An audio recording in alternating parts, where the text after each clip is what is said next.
কি রে এটা কোন তো ধরছস একটু দোসাই দুয়ে দা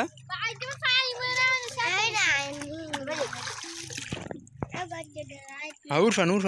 দাও ভালো করে এনে তো এই যে এনে তো নিচে তো কই আসবো দেখুন আমাদের সাথে তো হরেন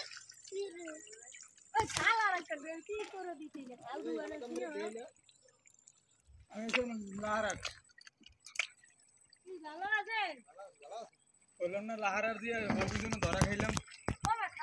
অন আবার যাইতে আছি আল্লাহ দিবসে ওই কোন ফুলা বইটা ধরছিস কোন ফুলা বইটা ধরে রাখছিস চলা বাবা কল্লা ভাই করে আটবো কথা বলে ওটার ভিতরে শাড়ি এর ভিতরে শাড়ি